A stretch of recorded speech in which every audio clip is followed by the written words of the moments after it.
every single time that we start this engine, it screams so loud. Hurts.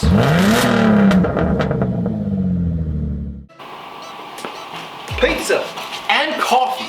And this episode is brought to you guys by Masked Enemy and JMC VQ35. They actually helped us out with our pizza and our coffee today. And if you would also like to help support the channel, then you can go to patreon.com/millsgarage and help us out with our coffee and pizza fund. So we're gonna be knocking out the power steering pump. In order to remove the power steering pump, first we need to remove the massive dual fans. And we actually have a tutorial on how to remove the fans up in the corner over here. So if you wanna go and view that tutorial first, it'll help you out in knocking out this job. Because we're gonna fly straight through taking out the fans, and then we're gonna get to taking out the power steering pump. But before we get into it, we have new t-shirts available. Ones with coffee, pizza, and G35s. or Subarus. Or you can get a Subi too. But if you want to help out the channel and get one of these t-shirts, then you can go to zturnerdesigns.com/shop and pick up your coffee, pizza, and G35 Subaru. t-shirts. So let's get to it, and we're gonna knock this sucker out. Yes. Yes. Let's do it.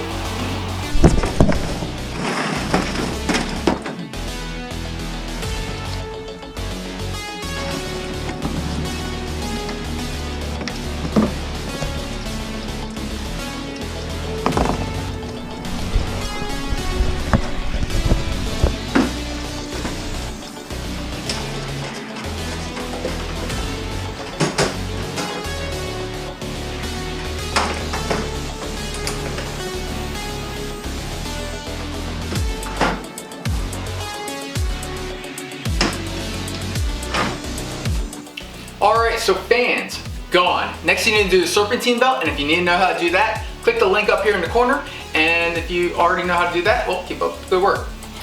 Alright, now finally, with everything out of the way, we are ready to get rid of this power steering pump. In order to do so, we just want to drain this excess reservoir, which means that we have a couple places we can disconnect it. We can disconnect it right over here, which I'm going to end up doing, but first I want to actually drain it before we get to that point. Right here, and you can see that's the excess reservoir up there. You just follow the line right down, and I'm going to try to disconnect it right here and drain it a little bit, and then we'll go back up top, drain the rest. And then afterwards, I've got this all set up so that you can see where we are going to be knocking these bolts out. But we've got a 12 millimeter right here, we've got a 24 millimeter right here, and down here we've got a 14 millimeter. I'm going to double check that. Yep, 14 millimeter, and that goes, as you can see, right in between one of the openings in the pulley itself. So first we're going to knock that out, then we're going to get a breaker bar and open all this up, take that out, and then swap it out.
That is why you need to take everything out. That bolt. If it wasn't for this bolt, everything would be so simple.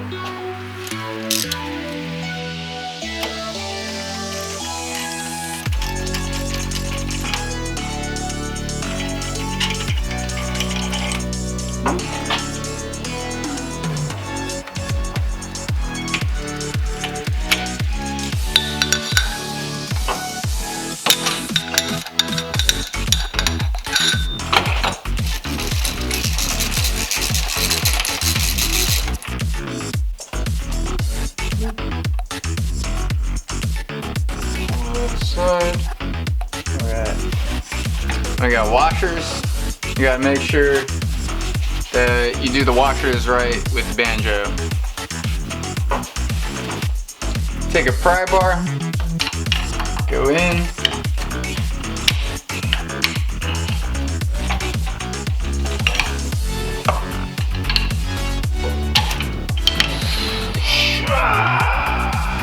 Don't jack up your fingers, that hurt. Alright.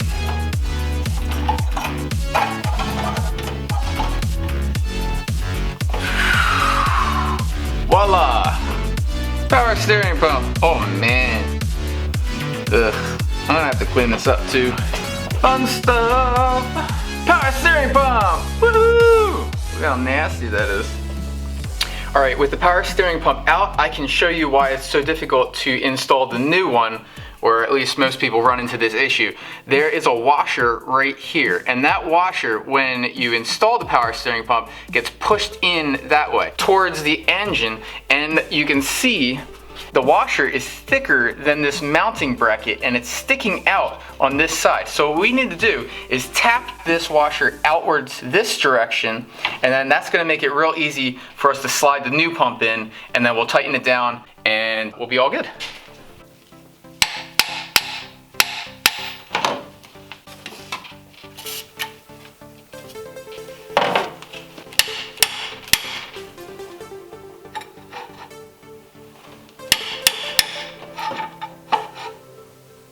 Alright, so tapping it out didn't work, so what I'm going to do is I'm making this contraption to try to pull it this way.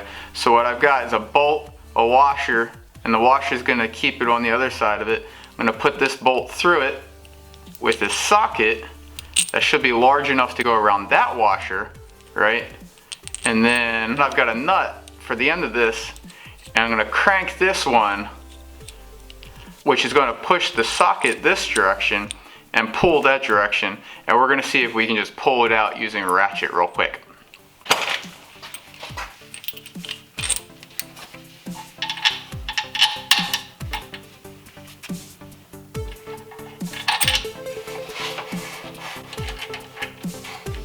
Right.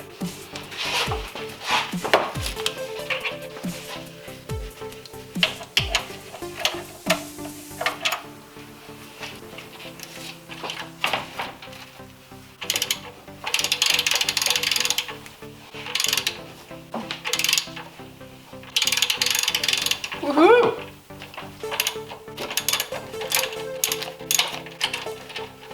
All right.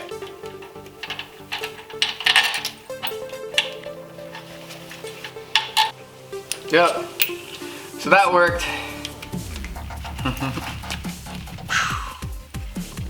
Good. All right. And now you can see it's sticking out on this end.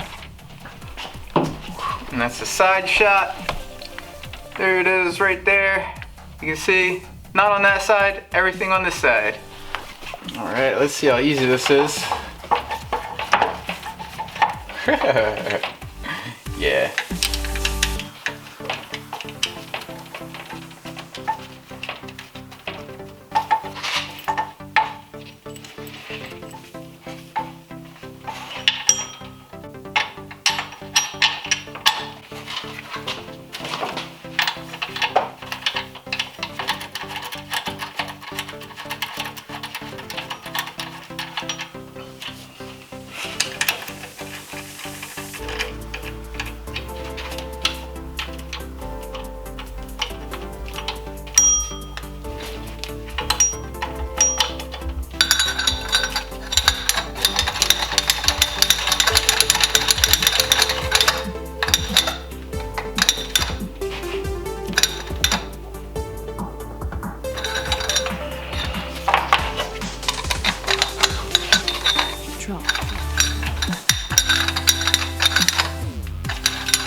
Just connect this back up.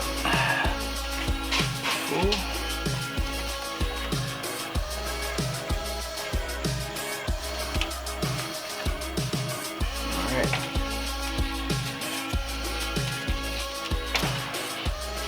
Alright, so moving on to connecting this banjo bolt. You can see it's got these little copper washers right here, and we want to replace those with some new ones, so I got them. You never want to be reusing washers. I don't care if they're copper, I don't care if they're aluminum, zinc, whatever, don't reuse them. So we're going to unscrew this. This is a banjo bolt. The reason it's called a banjo bolt is because it's got this hole up the center of it, and you can see it goes right through, and the oil goes through this bolt. So in order to install this bolt, it's going to be a washer on the outside, then this connection, and then another washer, and then this all gets tightened down. So copper washer on that side, copper washer on this side, banjo bolt goes through. Take off the bungee and connect the banjo bolt right in here.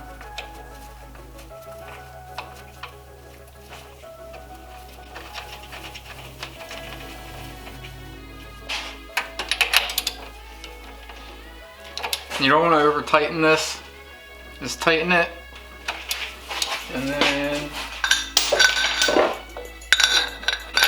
do a half crank more. There we have it. Alright, so the power steering pump is installed, which means belts and then fan, and we are good. And then we're gonna be just seeing if it starts up. And so before we go filling all this back in and making it impossible to get to the power steering pump, we want to make sure that all these lines are actually sealed up. So we're gonna fill it up with fluid. And the owner's manual says that we need a Dexron 3. And Dexron 3 was new back in like 2005, 2007, but they've come out with like Dexron 3G, 2E, 2D, 3H, and all of these Dexrons are actually better than the Dexron 3 ever was. So what we ended up going with is Mobil 1, full synthetic, automatic transmission fluid, and this is gonna be perfect for the power steering pump. So we're gonna go ahead and take the cap off. Bloop. And fill it up.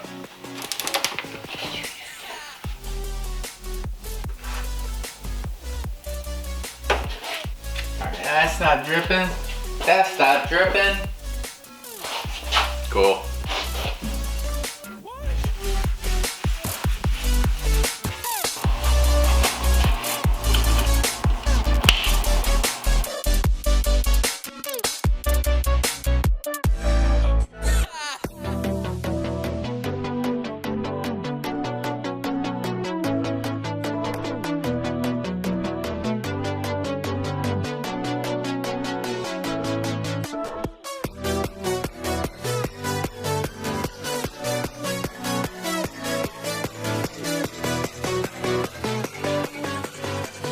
Alright, so now we need to start up the car, and if you made it this far, you liked the video, so make sure to smash that like button down below, make sure you subscribe and share with all of your friends. And this episode has taken the last 4 weeks to show you guys how to replace a power steering pump, because we took all the little breaks in between. I wanted to show you a whole bunch of other stuff too. But in that time, Alex Ratsimbazafy has also become a patron. And if you would also like to help support the future episodes, go to patreon.com/millsgarage, the link right here. But if that's not your style, you can definitely help us out by picking up one of our t-shirts. We've got a bunch available with coffee, pizza, and G35s. We also have ones with Subies too. If you would like to pick up a t-shirt for yourself, go to zturnerdesigns.com/shop and definitely help us out so that we can get better episodes to you guys so that you can save money. That's the plan, at least. Okay. So now we're gonna start up the engine and turn the steering wheel from lock to lock, working out any bubbles that are possibly in the power steering fluid. At the same time, we're gonna need to monitor all of these fluids and top them off just to make sure they're not going dry. So let's see if this belt screams at us anymore.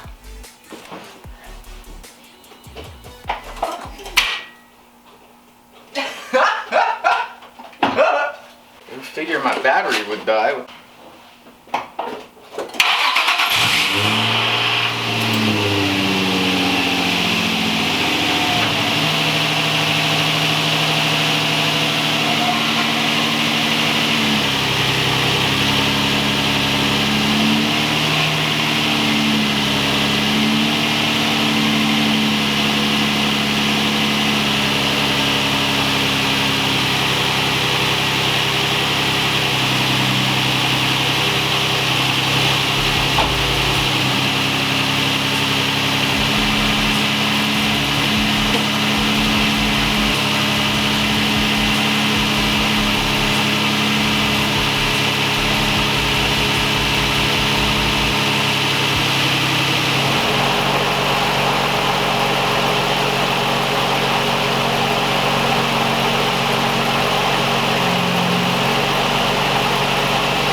for watching this episode of Mill's Garage. Make sure to like and comment below and share the video, and we'll see you next time. It's so funny how this small amounts changes such a big thing. Alright, so fans gone, and next you need to do the serpentine belt. Woo! Pizza! And coffee. And if you... We really make the money go a long way, and everything that you guys help us out with, like, we're extremely grateful for everything. So thank you so much, and we will be back next week. Yes.